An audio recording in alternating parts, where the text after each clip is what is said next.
టీవీలో మీ personal and business promotions కోసం కింది నెంబర్కి కాంటాక్ట్ చేయండి. బట్ ఇప్పుడు ఆయన పుట్టినరోజుకి మనం ఆయనకి ఇచ్చే బర్త్డే గిఫ్ట్ ఏంటి అంటే ఆయన నేతృత్వంలో మనం మొదటిసారి 1 crore మెంబర్షిప్ పెరగడం అనేది చాలా అద్భుతమైన అచీవ్మెంట్.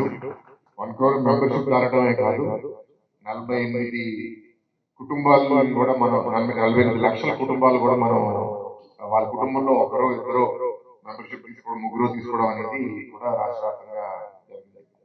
అండ్ దీని ద్వారా ఇవాళ మనం చాలా మందికి ఇన్సూరెన్స్ ఇవ్వడము, ఏదైనా యాక్సిడెంట్ జరిగితే 5 లక్షల ఇన్సూరెన్స్ ఇవ్వడం అనేది చాలా నోబుల్ థాట్. కార్యకర్త కుటుంబాలందరికీ ఒక భరోసా. సో ఆయన నడవడము, ఆయన ఎట్లా పెరిగారు ఏంటి అనేది కొందరు మాట్లాడారు.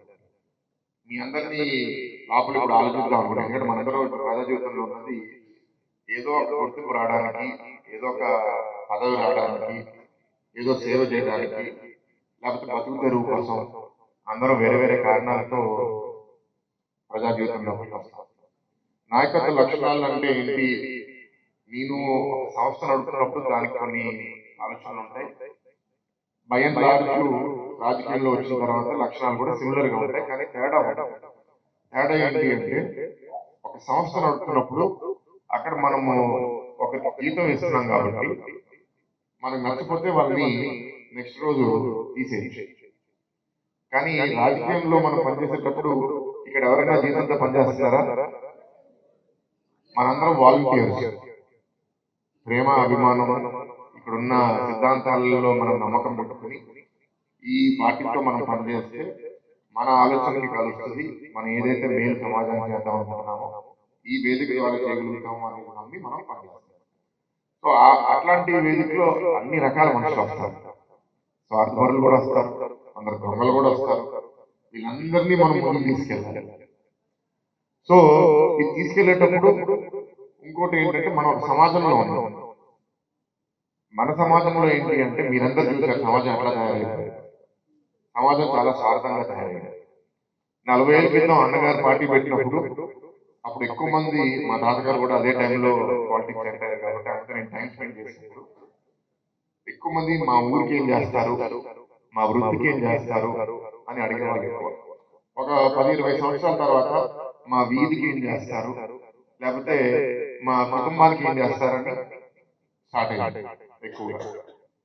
ఇప్పుడు నా కుటుంబం మర్చిపోండి. నిన్నే ఒక ఫ్రెండ్తో నేను మాట్లాడుతున్నాను. నేను వాళ్ళ నాన్నకి హెల్ప్ చేశాను, వాళ్ళ ఫ్రెండ్కి హెల్ప్ చేశాను, నువ్వు వాళ్ళందరికీ చేసావు, నాకేం చేసావు అంటున్నాను. అట్లా అయిపోయింది సమాజం. సో అట్లాంటి వాతావరణంలో నాయకత్వం వహించడం అనేది చిన్న విషయం కాదు. అది కూడా ఒక యువ నాయకుడు లోకేష్ అన్న, నేను గత బంధుత్వం ఉన్నా సరే రాజకీయంగా ప్రత్యక్షంగా ఆయనతో 6.5 సంవత్సరాల నుంచి పనిచేయడం.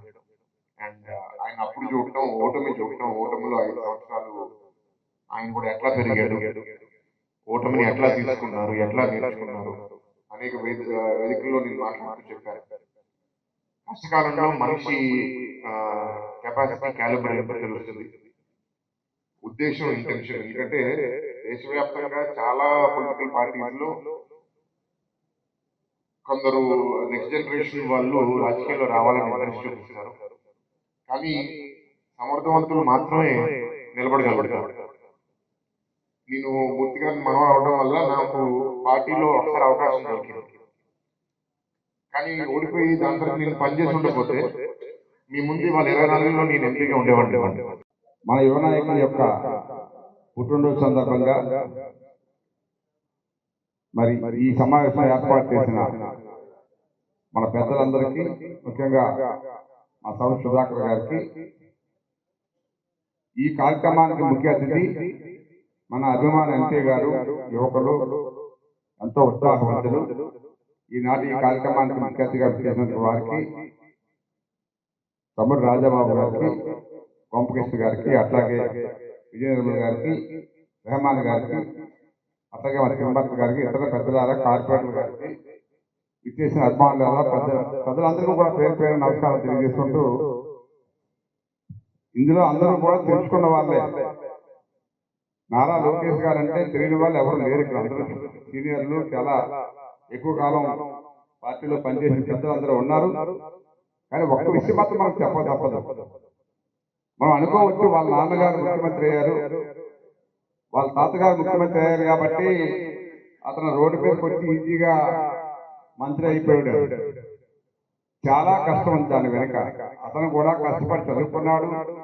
పార్టీలో సుమారు 83లో ప్రారంభించిన పార్టీ అయితే అతను యాక్టివ్గా వచ్చేది 2013లో ఈ పార్టీలో యాక్టివ్గా తిరగడం మొదలు పెట్టాడు.